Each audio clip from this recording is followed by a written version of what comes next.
नमस्कार। क्या आप जानना चाहते हैं पाइल्स को पूरे तरीके से जड़ से किस तरीके से ख़त्म किया जा सकता है? पाइल्स, जिसे हम बवासीर या अर्श के नाम से भी जानते हैं, एक ऐसा भयानक रोग है जो दिन ब दिन बहुत सारे लोगों को अपनी गिरफ्त में लेता जा रहा है। इलाज सामान्य तौर पर ऐसा कह दिया जाता है कि इसका इलाज आपको ऑपरेशन करा के ही कराना पड़ेगा, बाकी इसका कोई इलाज नहीं है। लेकिन ऑपरेशन जो लोग कराते हैं वो जानते हैं इस बात को कि ऑपरेशन भी इस बीमारी का कोई परमानेंट सटीक इलाज नहीं है। तो हम इस बीमारी को किस तरीके से ठीक कर सकते हैं, पूरे तरीके से जड़ से इस बीमारी को ठीक करने के लिए हमें अपने जीवन में क्या क्या बदलाव लाने पड़ेंगे, इन सब चीज़ों को जानने के लिए हम आज पाइल्स के विषय में संपूर्ण जानकारी हासिल करने का प्रयास करेंगे। नमस्कार, मैं डॉक्टर रमाकांत शर्मा, योग, प्राकृतिक चिकित्सा, प्राकृतिक जीवन शैली एवं आहार चिकित्सा विशेषज्ञ। पाइल्स को हिंदी में अर्श भी बोला जाता है। अर्श का मतलब होता है अरि धन स। अरि मतलब होता है अरि, रिपु, बैरी, दुश्मन। ये अरि के पर्यायवाची हैं, दुश्मन के पर्यायवाची हैं, शत्रु के पर्यायवाची हैं। तो अरि के समान दुख देने वाला अर्श, अरि स। अरि मतलब बैरी, जो दुश्मन होता है। दुश्मन हमको जिस तरीके की पीड़ा देने का मन करता है, जिस तरीके की पीड़ा दुश्मन हम चाहता है, ठीक वैसी ही पीड़ा ये रोग हमारे शरीर में पहुंच करके, रोग हमारे ही शरीर में घुस करके हमको ही पीड़ा देने का काम करता है। इस अर्श के प्रकार होते हैं। तो मूल रूप से अर्श को बवासीर भी बोला जाता है। तो ये दो प्रकारों में विभाजित की गई है बवासीर। एक तो होता है जिसको बादी बवासीर बोला जाता है और दूसरा होता है जिसको खूनी बवासीर बोला जाता है। अंग्रेजी में इसको बादी का मतलब एक्सटर्नल पाइल्स और एक्सटर्नल पाइल्स को नॉन ब्लीडिंग पाइल्स के नाम से भी जाना जाता है, और खूनी बवासीर का मतलब होता है इंटरनल पाइल्स और इसको ब्लीडिंग पाइल्स के नाम से भी जाना जाता है। तो अब हम जानेंगे ये इंटरनल और एक्सटर्नल पाइल्स का मतलब क्या है, इनको कैसे हमने इंटरनल और एक्सटर्नल माना। इंटरनल पाइल्स का मतलब होता है पाइल्स जो हैं वो आपके रेक्टम से ऊपर के हिस्से में जब होंगे, सिग्मोइड कोलोन पर पाइल्स के मस्से बन जाएं, या फिर संभवतः कभी कभी ऐसा भी माना गया है कि डिसेंडिंग कोलोन के डिजिटल पार्ट में, जो आपकी उतरती हुई आंत है उसके डिजिटल पार्ट से लेकर के सिग्मोइड कोलोन से लेकर के रेक्टम तक के हिस्से में जो पाइल्स के मस्से होते हैं, इन पाइल्स के मस्सों को या इन पाइल्स को इंटरनल पाइल्स बोला जाता है। और इंटरनल पाइल्स हैं, मस्से अंदर की तरफ हैं, तो जब प्रेशर ज्यादा पड़ता है तो मस्से बाहर नहीं निकल पाते, तो ओवर प्रेशराइज होकर के मस्सों पर, मस्सों की मेम्ब्रेन्स पर जब प्रेशर ज्यादा पड़ता है तो मस्सों की मेम्ब्रेन फूट जाती है, मस्से फूटते हैं और मस्सों में जो ब्लड भरा रहता है वो निकल के बाहर आना चालू हो जाता है। इसलिए इसको इंटरनल और साथ में ब्लीडिंग पाइल्स भी बोला जाता है। या तो इंटरनल हैं इसलिए ही इनमें ब्लीडिंग भी होने के चांसेस होते हैं, और इसी बवासीर को माना जाता है खूनी बवासीर। एक्सटर्नल पाइल्स जो हैं ये ऑलमोस्ट आपके रेक्टम के डिजिटल पार्ट पर पाए जाते हैं, या फिर जो एनल स्फिंक्टर है उसके ठीक ऊपर वाली सतह पर जो पाइल्स के मस्से होते हैं, इनको बोला जाता है। चूंकि बिल्कुल बाहर की तरफ ही हैं ये, ऐसे मस्सों को माना जाता है ये एक्सटर्नल पाइल्स हैं। और जब आप मोशन लगाते हैं या जब आप मोशन के लिए जाते हैं, जोर लगाते हैं, तो वो मस्से जो हैं वो बाहर की तरफ निकल जाते हैं। बाहर की तरफ निकल जाते हैं तो उन पे मोशन, हार्ड जो स्टूल्स हैं उनका फ्रिक्शन, उनका प्रेशर नहीं पड़ता है, चूंकि बाहर ही आ गए हैं, तो उनमें से ब्लीडिंग संभवतः है सामान्य तौर पर ज्यादा नहीं पाई जाती है। ऐसे पाइल्स को एक्सटर्नल पाइल्स और नॉन ब्लीडिंग पाइल्स, और इनको बादी बवासीर बोला जाता है। जो बादी है, जिसको एक तरीके से APD बोला जाता है, एसिड पेप्टिक डिसऑर्डर माना जाता है, पेट से संबंधित, पाचन तंत्र से संबंधित ये एक बहुत पुरानी समस्या जिनको रहती है, उनको ये समस्या, ये एक्सटर्नल पाइल्स की समस्या होना चालू हो जाती है। अब हम जानेंगे कि ये पाइल्स की पैथोफिजियोलॉजी क्या है। सामान्य तौर पर ये पाइल्स होते क्या हैं, ये कैसे पनपते हैं शरीर में। तो पाइल्स के लिए जो आपकी बड़ी आंत है, सामान्य तौर पर हम बड़ी आंत नहीं, हम तो पूरे पाचन तंत्र को लेकर चलेंगे। पाचन तंत्र की एक विशेषता होती है, आपने आहार को मुंह में डाला, आहार नाल से होते हुए जो आहार आपने मुंह में डाला था वो अमाशय में आया, अमाशय में आकर के वो पाचक रसों के साथ अच्छे तरीके से मिलता है। अमाशय की सेल्स जो हैं वो HCl सीक्रेट करती हैं, जो उस खाने में से वायरस बैक्टीरिया जो होते हैं उनको डेड कर देते हैं, और उसके साथ में वो एसिड जो है वो एक अम्लीय माध्यम पैदा करता है खाने के लिए, जो आपके खाने को छोटे छोटे मॉलिक्यूल्स में तोड़ने का काम करता है। जो बॉन्ड, जो हैवी बॉन्ड्स होते हैं वो ब्रेक होना चालू हो जाते हैं, ताकि खाना आंत में उतर करके आसानी से आंत उस खाने में से पोषक तत्वों को एब्जॉर्ब करना चालू कर ले। लेकिन जब ये अपच की समस्या होती है, जब ये अपचन होता है, अगर आमाशय में खाना पहुंचने के बाद पाचक रसों से अच्छे तरीके से न मिल पाए, या आमाशय में खाना जिस फॉर्म में पहुंचना चाहिए, हम खाने की जो सही विधि है उसका जब सही तरीके से पालन नहीं करते हैं, तो फिर वो खाना जो है वो आपका आमाशय में पहुंचने के बाद पाचक रसों से नहीं मिल पाता, और उसकी वजह से अपचन होना चालू होता है। और जैसे जैसे अपचन में होना चालू होता है, आमाशय फूलना चालू होता है, क्योंकि जब तक खाना आमाशय से उतरने के लायक नहीं हो जाता है, सामान्य तौर पर ब्रेन आपके आमाशय और छोटी आंत का जो द्वार होता है, जिसको पाइलोरिक स्फिंक्टर बोला जाता है, उस पाइलोरिक स्फिंक्टर को खोलती ही नहीं है। और जैसे ही वो पाइलोरिक स्फिंक्टर अगर खुलेगा नहीं, तो आमाशय से खाना निकल करके आंत में नहीं जाएगा, तो आमाशय में ही भरा रहेगा। अगर पाचन नहीं होगा तो निश्चित ही, अगर डाइजेशन नहीं होता तो फर्मेंटेशन होता है, पाचन नहीं होगा तो सड़ने की प्रक्रिया चालू हो जाएगी खाने की, और खाना आमाशय में ही सड़ते हुए आमाशय को फुलाना चालू करेगा, जिसको गैस्ट्रिक डिस्टेंशन माना जाएगा। और गैस्ट्रिक डिस्टेंशन होगा तो पेट आपका फूलना चालू हो जाएगा, अफारा आना चालू हो जाएगा। और अगर आपको आज से अफारा आना चालू हुआ है और आप उस अफारे को अगर नेग्लेक्ट कर रहे हैं, तो आप ये मान लीजिए कि आप आगे आने वाले समय के लिए आपने पाइल्स को निमंत्रण दे दिया।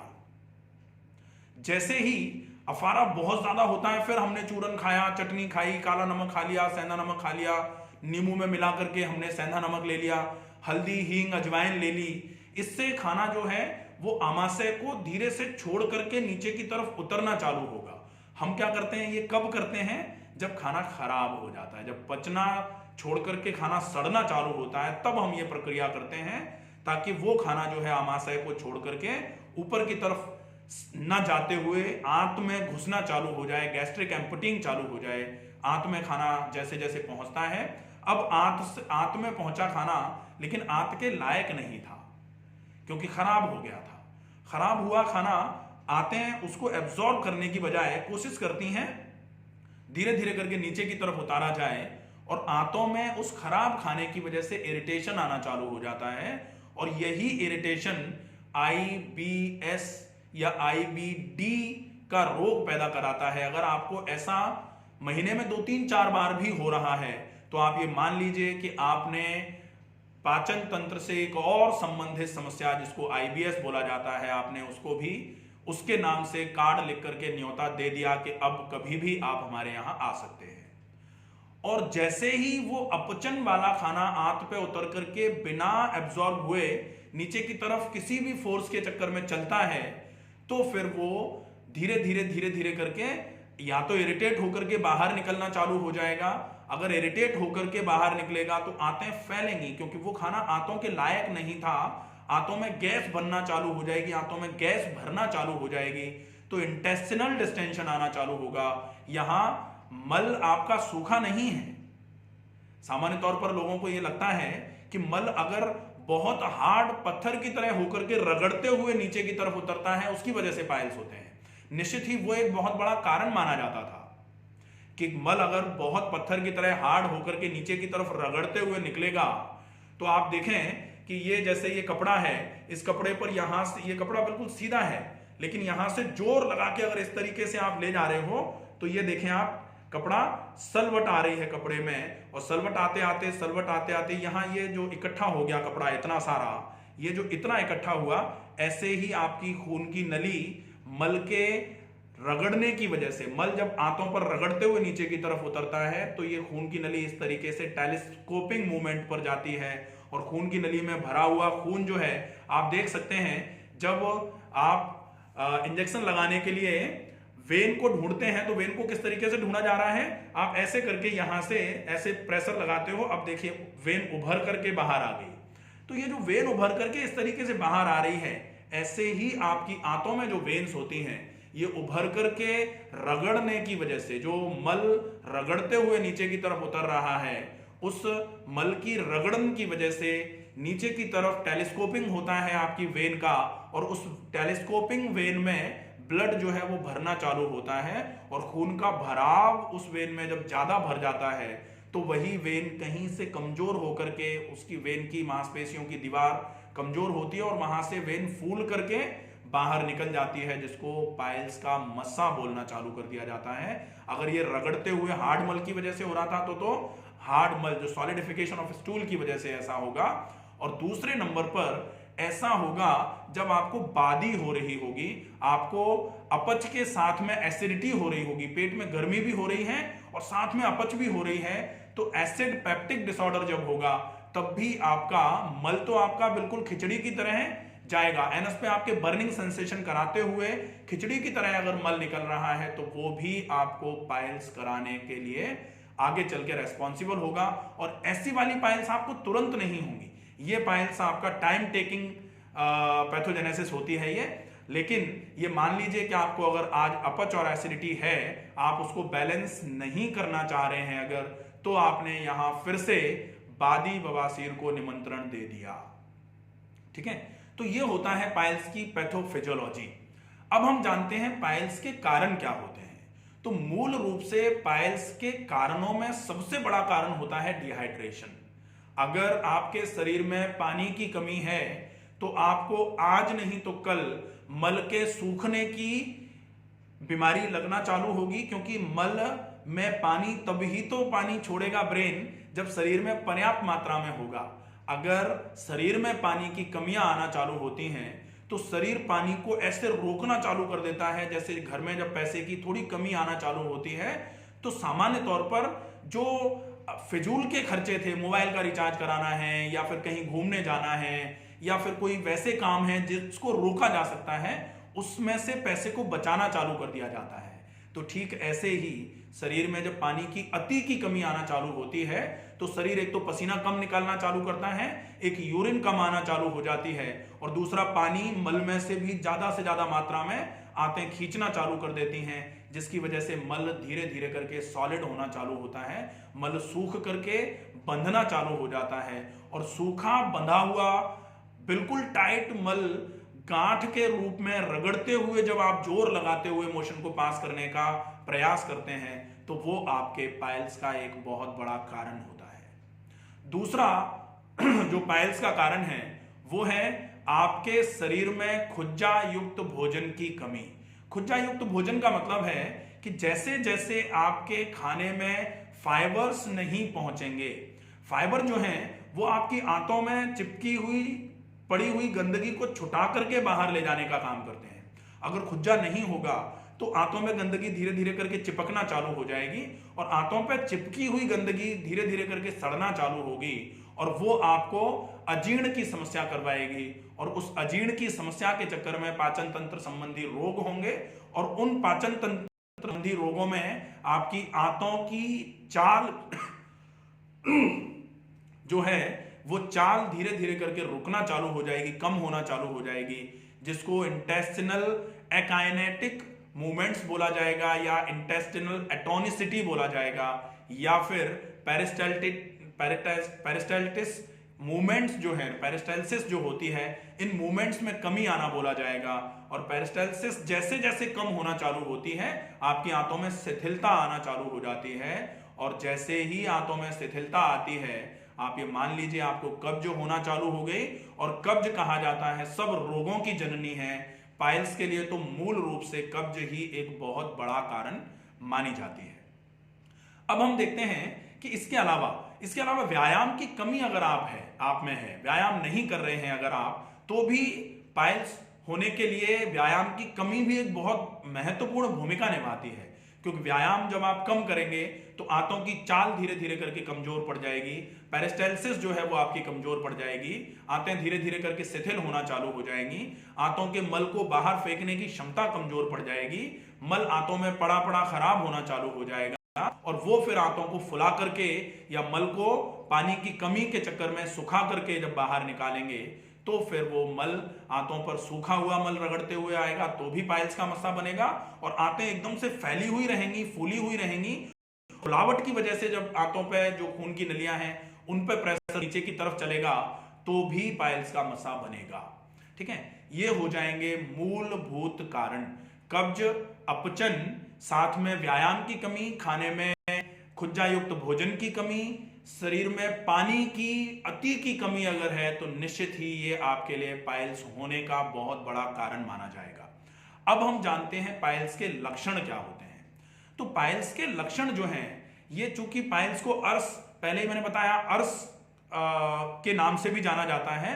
और अर्श का मतलब होता है अरि धन स, अरि के समान, जो शत्रु के समान आपको नुकसान, आपको घात पहुंचाने का काम करे, वो अर्श है। तो ये मान लीजिए तीखी सुइयों को चुभेने जैसा दर्द जो है वो एनस में होना चालू हो जाएगा, वो रेक्टल रीजन में होना चालू हो जाएगा। हमेशा ही आपके एनस के आसपास जो गुदा द्वार आपका है उसके आसपास भारीपन बना रहेगा।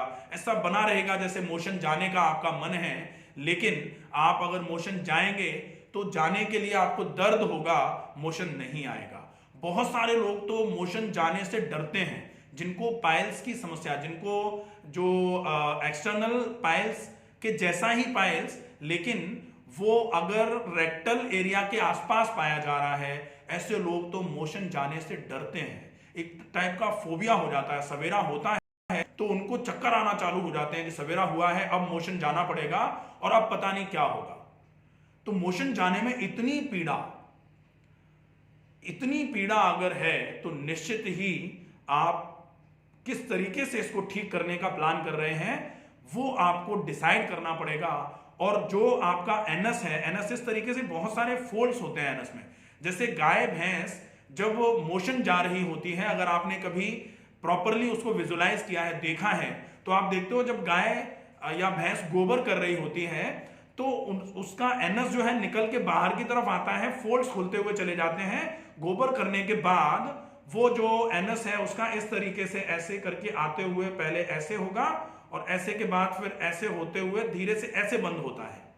ठीक है। अच्छा, एक चीज मैं बताऊं कि मोशन जाने के बाद जो शौच का नियम है वो हम मनुष्यों के अलावा कोई पंछी, कोई भी जानवर, चाहे जंगली हो, चाहे वो कैसा भी जानवर हो, शेर, कुत्ता, बिल्ली, गधा, घोड़ा, गाय, भैंस, बिल्ली, बकरी, जो भी हैं, ये कभी भी मोशन जाने के बाद एनल वॉश नहीं करते हैं।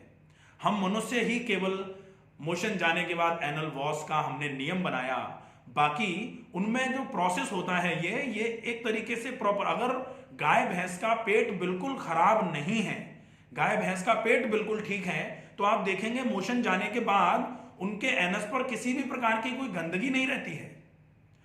लेकिन हम मनुष्यों ने जो ये एनल वॉश का नियम बनाया, निश्चित ही शुद्धि के लिए एक आवश्यक नियम माना जाता है ये, लेकिन जो शुद्धि जिस तरीके से हम करना चाह रहे हैं, हम चाह रहे हैं कि एनस को हम बाहर से साफ कर दें, लेकिन आते अगर अंदर से गंदी हैं तो एनस को बाहर से साफ करने का कोई मतलब नहीं है। जैसे आपके शरीर में मल सड़ रहा है आंतों में पड़ा पड़ा और आप अपने कपड़ों पर डिओड्रेंट की खुशबू लगा के घूम रहे हैं, उससे कोई लेना देना नहीं होता। आप एक कहावत भी है कि नहाए धोए क्या हुआ, जो अंदर मैल समाए, जो मन में मैल समाए। अगर आपके मन में, आपके शरीर में, तन में मैल भरा हुआ है तो आप नहाने धोने से शुद्धि नहीं होनी है। शुद्धि पूरी तभी मानी जाती है जब आपका तन शुद्ध हो जाए, जब आपका मन शुद्ध हो जाए। और इसके लिए कहा जाता है कि आपके विचार अगर शुद्ध होंगे तो वो आपके तन को और मन को, दोनों को शुद्ध करने का काम करेंगे। विचार शुद्ध होंगे, मन शुद्ध रहेगा, और शुद्ध मन से जब आप सही दिनचर्या का, सही जीवनचर्या का पालन करेंगे तो निश्चित ही आपका तन भी शुद्ध होना चालू हो जाएगा। ये हो जाती है पाइल्स की जो समस्या है उसका रीजन, कि पाइल्स में जो एनल स्फिंक्टर के पास में जो आपके मस्से बन रहे थे, वो मस्से एक तरीके से, कभी कभी एनल स्फिंक्टर ये है और इस एनल स्फिंक्टर के आसपास में ही सूजन सी आ जाती है, मस्सा निकल करके बाहर रहना चालू हो जाता है। और फिर ऐसी कंडीशन में जब आप बैठते हैं तो बैठने के बाद आप देखते हैं कि ज्यादा प्रेशर पड़ा रह रहा है, ज्यादा प्रेशर पड़ा रह रहा है, गैस बनी, आपने गैस को पास करने के लिए अपने पूरे के पूरे एब्डोमिनल वॉल्स जो हैं, जो आमाशय की या उदर की सामने की दीवार की मांसपेशियां हैं, उनको जोर से दबाते हुए, चेहरे पर विकृति लाते हुए गैस को पास करने का हम रूटीन बनाते हैं। अपान वायु अपने आप निकलने वाली वायु होती है, जो अपने आप अगर निकले तो बहुत अच्छी बात है। अपान वायु को निकालने के लिए जो लोग बहुत जोर लगाते हैं, चेहरे तक जिनके जोर पड़ता है, चेहरे पर विकृति का भाव आकर के बहुत जोर लगा करके जो अपान वायु निकालते हैं, वो मान लीजिए कि एक तो उनके बीपी की समस्या हो जाएगी, उनकी नेत्र शक्ति धीरे धीरे करके कमजोर होना चालू हो जाएगी, और उनके ये मान लीजिए मस्तिष्क से संबंधित बहुत सारी समस्याएं हो सकती हैं। साथ में इस तरीके से एनल एयर को पास करना, ये आपके लिए पाइल्स में बढ़ावा देने का भी काम करेगा। मोशन जाते समय ज्यादा जोर लगाना और गैस को पास करने के लिए ज्यादा जोर लगाना, ये दोनों ही चीजें आपके लिए निषेध की कैटेगरी में रखी जाएंगी। आप अगर जैसे चेयर पर बैठ रहे हैं या गद्दे, सॉफ्ट गद्दे पर बैठ रहे हैं, बहुत सारे लोगों का काम आजकल पाइल्स हो क्यों रही है? क्योंकि बैठने का काम है। जिनका चलने फिरने का, मेहनत का काम होता है, उनको पाइल्स वाइल्स की समस्या नहीं होती। जिनका ज्यादा देर बैठने का काम है, वो क्या करते हैं आजकल बैठने में, चेयर कैसे, पहले चेयर आती थी कि चेयर थी लकड़ी की और मैस से वो बुनी हुई रहती थी, उस पर हम लोग बैठते थे। लेकिन आजकल चेयर कैसी आ रही है, जैसे ये वाली चेयर है, ऐसे वाले चेयर से गद्दी वाली चेयर्स है। गद्दी वाली चेयर पे जैसे ही हम बैठते हैं तो वो जो गद्दा है वो धंसते हुए नीचे की तरफ जाता है, और एनल स्फिंक्टर जो है उस पर नीचे से चेयर का भी प्रेशर पड़ जाता है। अब आपके पेट में गैस अगर थोड़ी बहुत बनी है, आपको उस गैस को रिलीज करने के लिए बहुत जोर लगाना पड़ेगा, और वो जोर लगाना भी आपके पाइल्स को बढ़ाने का काम करेगा। तो अगर आपके पाइल्स की समस्या हो गई है तो आप ऐसी कुर्सियों पर या बहुत ज्यादा सॉफ्ट गद्दों पर या सोफों पर बैठना अवॉइड करने का काम करना चालू कर दें, वो ठीक रहेगा। हमारे पेल्विक बोन की आप बनावट देखें कि जब आप किसी हार्ड सरफेस पर बैठते हैं तो एनल स्फिंक्टर जो है ऊपर की तरफ रहता है, दोनों तरफ आपके पेल्विक बोन्स टिक जाएंगी, बोन्स के नीचे गद्दी जो है वो टिक जाएगी, हिप जो होते हैं वो टिक जाएंगे, लेकिन एनल रीजन पर प्रेशर ज्यादा अंदर की तरफ से नहीं, बाहर की तरफ से अंदर की तरफ नहीं पड़ रहा होगा। वो कब पड़ेगा? जब आप गद्देदार किसी चीज पर बैठेंगे। तो जब से हमने गद्देदार चीजों पर ज्यादा बैठना चालू किया है, तब से एक तरीके से बोला जाए कि आपकी ये पाचन तंत्र संबंधी समस्याओं में पाइल्स, या फिर आपको जो पाचन तंत्र संबंधी समस्याओं में अपचन या कब्ज की समस्या है, ये बढ़ना चालू हो गई है। अगर ये बोल दिया जाए तो कोई बहुत गलत नहीं होगा। अब हम देखते हैं कि इस पाइल्स के केस में आप उपचार क्या करें, लाइन ऑफ ट्रीटमेंट आपका क्या होना चाहिए। तो लाइन ऑफ ट्रीटमेंट को डिसाइड करने के लिए सबसे पहले हम एम ऑफ ट्रीटमेंट डिसाइड करेंगे। हमारा एम क्या बनाना है? हमने समझ लिया पाइल्स है क्या, अर्श क्या होता है, ये कैसे हुआ है, लेकिन अब हम जानते हैं कि इसको आप सही कैसे करेंगे, सही करने का सही तरीका, सही विधि क्या होगी। तो पाइल्स को अगर आपको सही करना है तो आपका ध्येय जो होना चाहिए, आपका जो गोल होना चाहिए, आपका जो लक्ष्य होना चाहिए, वो होना चाहिए कैसे भी करके आप अपने पाचन तंत्र को बिल्कुल सुदृढ़ कर लें, बिल्कुल मजबूत कर दें, आप अपनी अपचन की समस्या को खत्म कर दें, आप अपनी कब्ज को किसी भी तरीके से खत्म करें, आप अपनी शरीर की आलस का जो भाव है शरीर में, उस आलस के भाव को खत्म कर दें, आंतों पर खून के संचार को बढ़ाने का प्लान बनाएं, खाने में बहुत खुज्जा युक्त भोजन, बहुत रेशेदार भोजन का उपयोग करें, पानी दिन भर में, अगर आपको पाइल्स की समस्या हो गई है तो कम से कम 5 लीटर पानी पिएं। फिर इसके अलावा आप व्यायाम करके अपने आंतों में बढ़ती हुई शिथिलता को दूर करने का काम करें, और साथ में आप कैसे भी करके अपनी आंतों को एक बार में बिना जोर लगाए साफ करवाने का नियम बनाएं, और साथ में आप जो भी खा रहे हैं उसको एक ग्रास को, अगर पाइल्स की समस्या है तो एक ग्रास को अगर आप 100 बार चबा के खा देंगे, ये 100 बार को इतना जोर से बोलने का, इतना फोकस करके बोलने का केवल मतलब ये है कि अगर आपने एक कौर को 100 बार चबा के खा दिया तो मान लीजिए कि पाइल्स को आपने एक दोबारा चिट्ठी भेज दी कि भैया आप समय रहते हुए निकल जाओ, नहीं तो बहुत पछताओगे।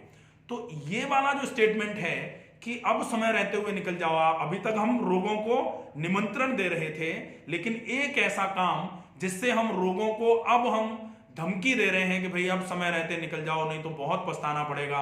और वो धमकी हम किसके स्वरूप में देंगे, किस रूप में देंगे? वो रूप होगा हमारा एक कौर को 100 बार गिनकर चबाना। दूसरा रूप होगा अब हम बहुत मोटे आटे की रोटी खाने का प्लान बनाएं और कोशिश करें मक्के की रोटी या ज्वार की रोटी खा लें। हम गेहूं का उपयोग थोड़ा कम करें, जौ के आटे की रोटी भी खाई जा सकती है। ये दो काम हो गए, एक तो खाने को चबाना, दूसरा क्या खाना है उसमें आटा आपका मोटा होना चाहिए और गेहूं का थोड़ा सा कम उपयोग करें। तीसरा, सब्जी की मात्रा आप ज्यादा से ज्यादा मात्रा में लें, और सब्जी में तीसरा पॉइंट चल रहा है, सब्जी में कोशिश करें ज्यादा से ज्यादा हरी सब्जियों का उपयोग किया जाए, उसमें तेल, मिर्च, मसाला, चिकनाई की मात्रा कम से कम रहे। ये तीसरी चीज हो जाएगी।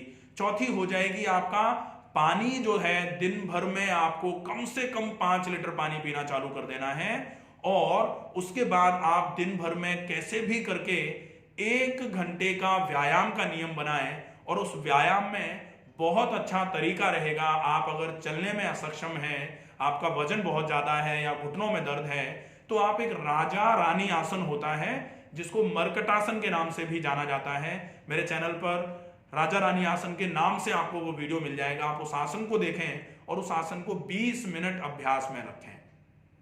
उसके बाद आप अपने शरीर में आंतों पर खून का संचार बढ़ाने के उद्देश्य से प्राणायाम का अभ्यास करें, और उस प्राणायाम में आपको कम से कम 10 मिनट नाड़ी शोधन, अनुलोम विलोम प्राणायाम का पूरा एक प्लेलिस्ट है, उसमें सारे प्राणायामों के नाम के हिसाब से अलग अलग वीडियोस हैं। तो नाड़ी शोधन, अनुलोम विलोम प्राणायाम और दीर्घ श्वसन, लंबी गहरी श्वास भरना, भरी गई श्वास को छोड़ना, शुद्ध हवा जहां चल रही हो। प्राणायाम कहां बैठकर करना चाहिए, प्राणायाम के पूर्व की तैयारियां जो हैं उस वीडियो को भी आप पूरा देख करके फिर प्राणायाम में इन 2 प्राणायामों का अभ्यास करें। यह हो जाएगा। खाना कैसे खाएं इसका पूरा वीडियो है, आप उस वीडियो को देख सकते हो। पानी कैसे पिएं, पानी तो हम मान लीजिए 5 लीटर पीना चालू कर दिया हमने, लेकिन कब पीना है और कैसे पीना है इसका पूरा विधान है, पूरा तरीका है। उस तरीके से अगर पिएंगे तो ही चीजें काम करेंगी। आप ताला खोलने के लिए प्रयास तो बहुत कर रहे हैं, आपके पास चाबियों का झुंड भी पड़ा हुआ है, लेकिन जिस ताले की जो चाबी है, अगर वो चाबी आपके पास नहीं है तो आप केवल प्रयास करते रहोगे, ताला नहीं खुलेगा। इस चीज का विशेष ध्यान रखना चाहिए, ठीक है। तो ये हो जाएंगी मूल बेसिक चीजें। एक पॉइंट और है, 11 basic points for healthy life routine. ये भी वीडियो एक पड़ा हुआ है, आप उसमें देख सकते हैं कि ये 11 कौन सी चीजें हैं जिनको आप अच्छे तरीके से फॉलो करते हुए अगर अपने जीवन का यापन करते हैं तो आप छोटी से छोटी समस्या से लेकर के बड़ी से बड़ी समस्या के सामने सीना तान के खड़े हो सकते हो कि अब हम तुम्हें हरा के मानेंगे। लेकिन उन चीजों को अच्छे तरीके से फॉलो पर जरूर रखना पड़ेगा। यह हो जाएगा आपका कि किस तरीके से आपको अपने इस बीमारी को पूरे तरीके से हराने के लिए तैयारी करनी है। अब बारी आती है कि आप बहुत ज्यादा समस्या में हैं। पाइल्स के मेरे पास सैकड़ों लोगों के फोन आते हैं, पाइल्स के मरीजों के, कि बहुत परेशान हैं, बहुत दिक्कत आ रही है, पाइल्स के मस्से बाहर निकल गए हैं, ब्लीडिंग बहुत हो रही है। कुछ लोगों को इंटरनल पाइल्स होते हैं, उनको कुछ उल्टा सीधा खाने में आ गया, आप 3 दिन से लगातार ब्लीडिंग हुए जा रही है। ऐसे केस में आपको सबसे पहले ऐसा करना है कि आपकी आंतों में भरा हुआ, चाहे वो इरिटेटिव मटेरियल हो, चाहे वो सॉलिड एक्सक्रीटा हो, उसको आपको निकालना पड़ेगा। और उसको निकालने के लिए कुछ ऐसा जो दस्तावर होता है उसको निकाल करके बाहर फेंकने वाला होता है, उस चीज का उपयोग कर सकते हैं। तो अब दस्तावर में सबसे बढ़िया होता है कैस्टर ऑयल, अरंडी का तेल। अरंडी के तेल को गर्म पानी में मिला करके अगर आप पीते हैं तो ये आपके स्नेह आने के साथ साथ दस्तावर होता है तो जो भी छूटा हुआ मल रहेगा, जो भी कड़ा मल रहेगा, वो निकल करके बाहर आना चालू हो जाएगा। और जैसे ही एक बार जमा हुआ मल निकल करके बाहर आएगा, दोबारा मल को जमने से रोकने के लिए हमने पहले सारे रूटीन जो चीजें बताई हैं आपको, वो पूरा फॉलो करते रहेंगे तो निश्चित ही आपको पाइल्स में आराम मिल जाएगा। पहला। दूसरा होता है ईसबगोल। गर्म पानी के साथ में अगर हम 3 से 3.5 चम्मच ईसबगोल मिलाकर के जब पीते हैं तो ईसबगोल मिलाकर के पीने की वजह से, गर्म पानी में मिला के पिएंगे तो ईसबगोल जाकर के फूलेगा। फाइबर है ईसबगोल, फाइबर रिच है, तो वो फूलेगा और उसके बाद आपको बहुत सारा पानी पीना है। तो खूब सारा पानी पिएंगे, ईसबगोल जाकर के फूल रहा है, वो जो दीवारों पर गंदगी चिपकी हुई है उसको छुटाने का काम कर रहा है, जो एक्सक्रीटा पड़ा हुआ है उसको अपने आप में मिला करके निकालने का काम कर रहा है। डेफिनेटली बहुत बढ़िया काम करेगा। साथ में अगर हम चाहें तो एक बहुत अच्छा आयुर्वेदिक टॉनिक आता है अभया रिस्ट। अभया रिस्ट में बहुत सारी आयुर्वेदिक औषधियां हैं जो जड़ी बूटियां होती हैं। हरड़ भी है उसमें निसोथ भी है, उसमें भुई आंवला भी है, उसमें आंवला भी है, उसमें हरिद्रा भी है जिसको बोला जाता है। बहुत सारी चीजें मिली हुई हैं अभयारिष्ट में। तो ये अभयारिष्ट सिरप जो है ये आप 10-10 ml करके 3 बार दिन भर में ले सकते हैं। ये भी आपकी कब्ज को तोड़ने का काम करेगी। जैसे जैसे आपकी कब्ज टूटेगी, क्योंकि कब्ज अगर जिंदा है तो आप पाइल्स के मसों को अगर 50 बार भी कटवा लेते हो तो निश्चित ही जब तक जड़ जिंदा रहती है तब तक आप पेड़ को ऊपर से छांटते रहो, कोई फर्क नहीं पड़ेगा। जड़ को जब आप खत्म करोगे तब पेड़ की जो वृद्धि है, पेड़ का जो विकास है, कब रुकेगा? जब आप जड़ को खत्म करोगे। तो पाइल्स के लिए जड़ जो है वो है आपके आंतों में कमजोरी के साथ में आंतों में जमा हुआ मल कड़ा होकर के या सड़ करके जब बाहर आता है तो वो आपकी जड़ है। जब तक आप इस जड़ को खत्म नहीं करोगे आप पाइल्स को जीवन में कभी खत्म नहीं कर पाओगे, ये कंफर्म है बिल्कुल। ठीक है, तो अब आप देखते हैं कि ये अरंडी का तेल और ईसबगोल हो गया। एक अमलतास और आता है। अमलतास का पौधा होता है, उसकी फलियों का अगर आप जूस बना करके या उसकी फलियों का आप सूप बना करके या उसकी फलियों को पानी में डालकर कुचल करके पानी में डाल करके उसका पानी आप पीते हो तो ये अमलतास भी लैक्सेटिव का काम करता है, आंतों में चिपटी हुई भरी हुई गंदगी को छुटाने का काम करता है। साथ में ये जो अमलतास है ये ब्रोंकोडायलेटर भी होता है, तो श्वसन संबंधी रोगों में भी बहुत बढ़िया काम करेगा। साथ में अब आते हैं हम हरड़ के ऊपर। हरड़ के लिए कहा जाता है कि जो जवा हरड़ है, जवा हरड़ जिसको बोला जाता है, उस हरड़ की तासीर होती है कि हरड़ के लिए एक चीज और बोली जाती है कि माँ एक बार माता जो है वो कुमाता हो सकती है लेकिन हरड़ कभी भी आपके शरीर को नुकसान नहीं कर सकती। अब इतनी बड़ी बात अगर किसी ने लिखी है तो निश्चित ही हरड़ देवतुल्य हो गई, क्योंकि माँ तो खैर इस विषय में कुछ बोलना बहुत उचित नहीं होता है कि माँ के विषय में तो क्या बोला जाए, उनके विषय में जितना कम बोला जाता है, जितना भी बोला जाता है हमेशा ही कम पड़ जाता है। लेकिन यहां अगर हरड़ के लिए बोला गया है कि माँ एक बार आपका नुकसान चाह सकती है लेकिन हरड़ नहीं चाहेगी, इसका मतलब है कि आप हरड़ को सही तरीके से आप अपने शरीर को सही करने के लिए उपयोग में लेते हैं तो निश्चित ही हरड़ आपके शरीर के लिए बहुत उपयोगी मानी जाएगी। लेकिन हरड़ का उपयोग कैसे करना है? हरड़ में एक थोड़ी सी समस्या रहती है, हरड़ शुष्कता पैदा करती है, हरड़ उष्ण तासीर की है। तो हरड़ को हमेशा ही आपको अगर लेना है तो हरड़ के साथ में आपको ऐसा करना पड़ेगा कि ये पित्त वर्धक मानी जाती हैं। तो हरड़ को अगर आपने लिया है तो आप पित्त का समन करने का काम करें, आप ज्यादा से ज्यादा मात्रा में पानी का उपयोग करें या फिर स्नेहन के हिसाब से आप हरड़ के रूखेपन को, सूखेपन को खत्म करने के लिए, जो हरड़ की वजह से सुखाव आता है इंटेस्टिनल एरिया पर, उसको खत्म करने के लिए घी से स्नेहन कर सकते हैं। तो आप अगर हरड़ को थोड़ा सा तवे पर डाल करके कैस्टर ऑयल के साथ उनको सेक करके फिर जब अच्छे से सिक जाएं वो, तो उनको कूट करके यवकूट बना करके उसमें थोड़ा सा सेंधा नमक, थोड़ा सा आप काला नमक मिला करके एक कांच की डब्बी में भर के रख लीजिए और दिन में 2 से 3 बार उनके 3, 4, 5 टुकड़े मुंह में डाल करके चूसना है आपको। आप हरड़ को कैस्टर ऑयल और नमक के साथ जब चूसते हो तो वो रस जो लार के साथ अंदर की तरफ जाता है वो सारी गंदगी को आंतों में से छुटाने का काम करता है, और जो मल पत्थर की तरह कड़ा हो रहा है उसको आंतों में जाकर के तोड़ने का काम करता है। तो ये हरड़ आपका विशेष रूप से इस तरीके की हरड़ जो है, ये आपके मोम प्लस करके एक सिरप आता है या क्रेमाफिन प्लस करके आता है एलोपैथी में जो चलता है, जिसमें मिल्क ऑफ मैग्नीशिया होता है, सोडियम पिकोसल्फेट होता है और पैराफिन वैक्स होता है। पैराफिन वैक्स ने क्या कर दिया, आपकी आंतों में चिकनाई करा दी। सोडियम पिकोसल्फेट जो है वो आपके शरीर में आंतों में से पानी को ज्यादा से ज्यादा आंत में लेके आ जाएगा, शरीर के पानी को उठा करके आंत में लेके आएगा। और मिल्क ऑफ मैग्नीशिया जो है वो जो सूखा हुआ मल था उसको तोड़ने का काम करता है। तो जब किसी को मल नहीं आ रहा हो, मल बिल्कुल कड़ा हो रहा हो, मल आंत में, आंत के डिस्टल पार्ट में आकर के बिल्कुल एनस के पास में आकर के गांठ के रूप में अगर रुक गया हो, हमारे पास बहुत सारे केसेस ऐसे आते हैं साल भर में कि मल बिल्कुल गांठ के रूप में आकर के एनस पर रुक गया है, अब वो निकल ही नहीं पा रहा, इसके चक्कर में 7 दिन से मोशन नहीं हुआ। अब अगर मोशन नहीं हुआ तो निश्चित ही एनस पर कट लगा के उस मल को, क्योंकि अब गांठ इतनी बड़ी हो गई है तो बिना सर्जरी के वो मल नहीं निकल सकता।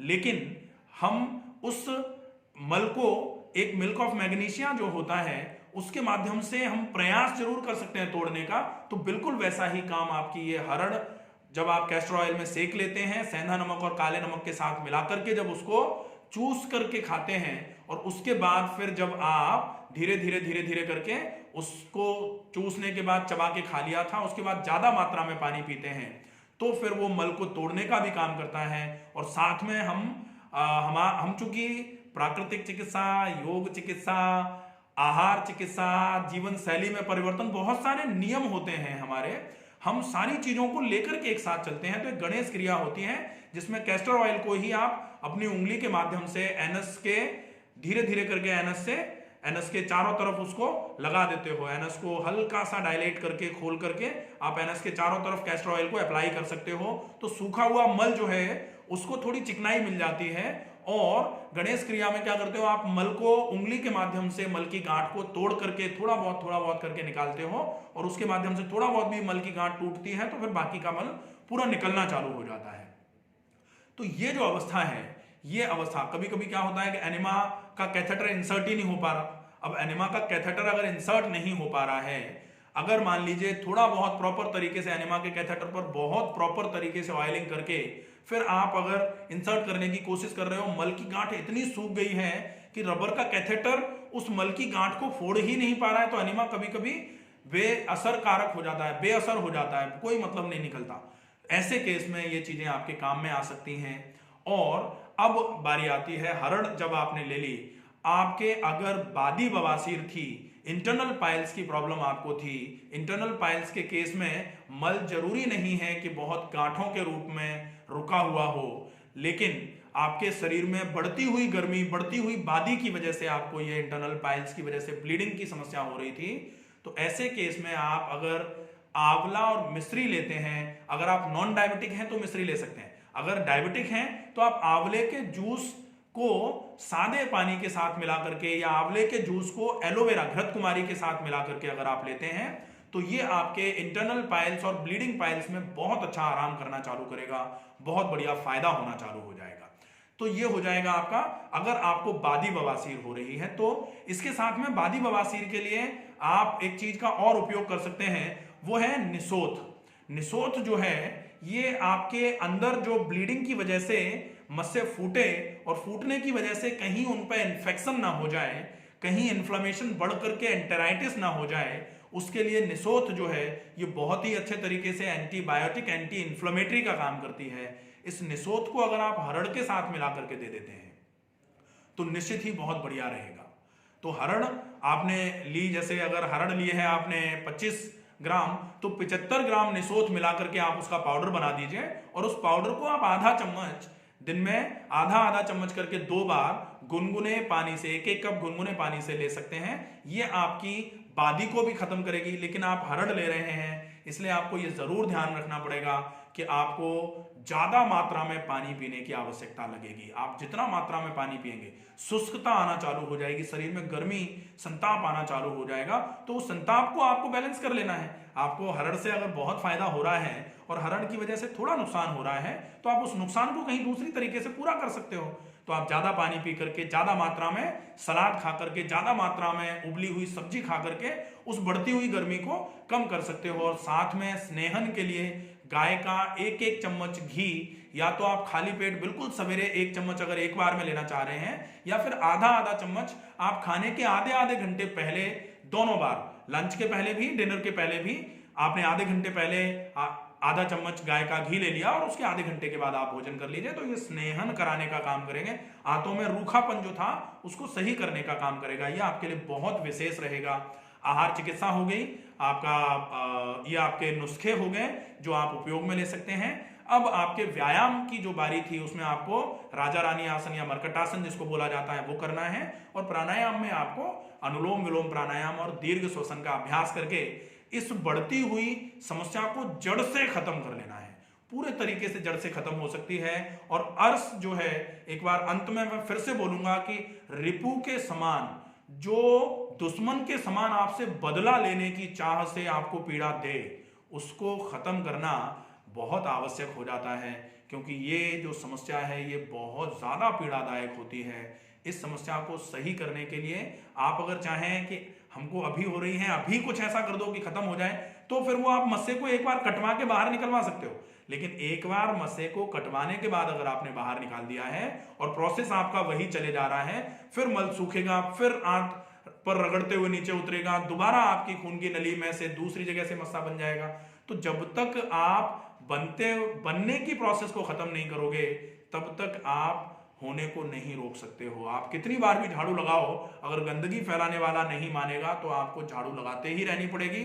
और ज्यादा बार झाड़ू लगाने के चक्कर में झाड़ू भी घिसती है, और अगर फर्श आपका कच्चा है तो फर्श भी खराब होना चालू हो जाएगा। हालांकि झाड़ू से तो फर्श कोई खराब नहीं होते, लेकिन आपकी आंत पे जितनी बार आप कटवाओगे उतनी बार आंत आपकी खराब होना चालू हो जाएगी। ये आंत के लिए विशेष रूप से ध्यान रखने वाली बात है। आशा है ये वीडियो आपको समझ में आया होगा। थोड़ा लंबा जरूर हो जाता है वीडियो, लेकिन ये अगर आपको पूरे तरीके से समझना है तो आपको पूरा ही समझना पड़ेगा, जड़ समझनी पड़ेगी, सही तरीका समझना पड़ेगा, तब जाके कहीं आप, वो भी आपको कैसे खाना है, कैसे पानी पीना है, ये अलग से वीडियोस हैं, आप इनको देख सकते हो।